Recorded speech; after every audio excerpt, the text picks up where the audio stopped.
Hello po sa lahat po ng mga Catherine fans, Catherinatics at sa lahat ng mga nagmamahal kay Miss Catherine Bernardo kasi usap-usapan po ngayon sa social media ang patungkol po sa mga photos na nagkalat po sa social media ngayon kung saan naspatan itong si Miss Catherine Bernardo at si Mayor Mark Alcala di umano na nagdi-dinner date. Pero base po sa kampo ni Miss Catherine, no, meron po silang mga ebidensyang inilabas na parang idinideny ng kampo ni Catherine na ito po ay si Catherine Bernardo mismo. So lahat ng yan ay pag-uusapan natin maya-maya lang. But for that, po more showbiz updates. So ngayong araw pag-usapan natin si Mayor Mark Alcala and Catherine Bernardo. Matagal na po na parang pinag-uusapan sa social media ang patago di umano na relasyon nitong si Mayor Mark, no? Ang dami pong mga nagsasabi, even isa sa mga unang nagpakalat ng news nito is si Mr. Ogie Diaz. Pero kahit po ano po yung mga nilalabas silang mga balita patungkol dito ay hindi po kayang paniwalaan, lalo-lalo na ng mga fans po ni Catherine, no? Lalo-lalo na yung mga nagmamahal kay Catherine kasi number one hanggang ngayon ay ilang buwan na po ang nakakaraan nung ibinalita po yan nilabas sa publiko pero wala pa rin pong mga pag-amin at wala pong mga matitibay na ebidensyang inilalabas sa publiko patungkol dito. Kahit sabihin na natin na pinapangatwiranan nitong si Ogie na meron daw disclosure, NDD, non-disclosure na contract na hindi nila pwedeng parang ilabas sa publiko kung ano man yung relationship nilang dalawa.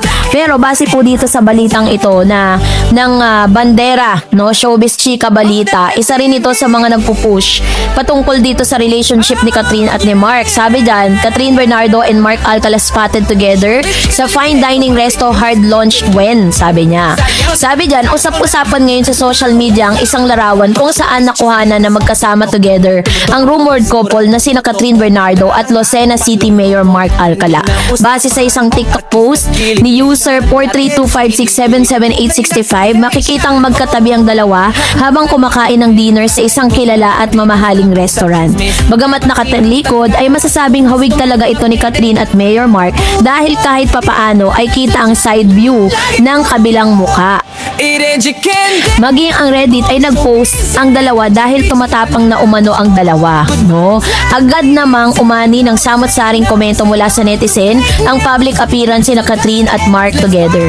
Mayroong mga masaya na makita ang dalawa na masaya together habang ang iba naman ay sinasabing tila AI generated lamang ito. So napapagod na siguro mga na magtago sina Catherine at Mark, say ng isang netizen. Sabi naman ng isa pa, baka ready na mag-public announcement. Catherine at Mark Alcala, tumatapang comment pa ng isa. So ganito yung komento ng mga netizen patungkol dito. Hirit naman ng isa, hard launch na ba to? Since hindi na pinapasara yung restaurant. Samantalang wala pong pahayag sina Catherine at Mark hinggil sa larawan nila together. Pero syempre po, yung mga fans po ni Catherine Bernardo, yung mga supporters niya, talagang hindi sila makapaniwala or hindi sila naniniwala sa mga pictures na ito, lalo na ngayon.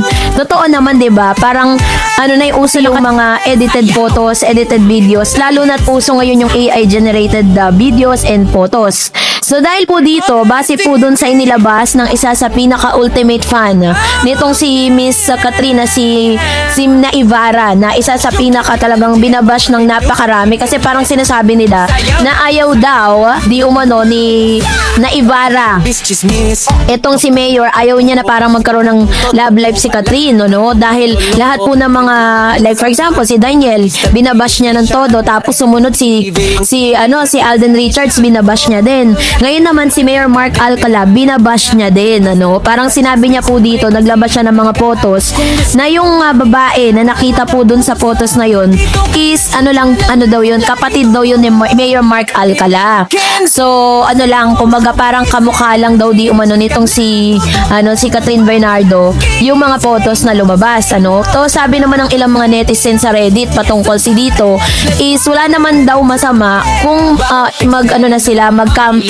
parang ilabas na nila, no, yung totoong relationship nila kasi well in fact single naman si Catherine at ganon din naman si Mayor Mark Alcala, single, 'di ba? Pero hindi natin alam kung ano ba talaga yung tunay at totoong dahilan kasi maaaring wala naman talaga silang relationship dahil sa ngayon talagang si Miss Catherine lagi po siyang nasa hot seat Talagang isa lang po yung isa lang yung kanyang project, one teleserye, one movie lang yan this year.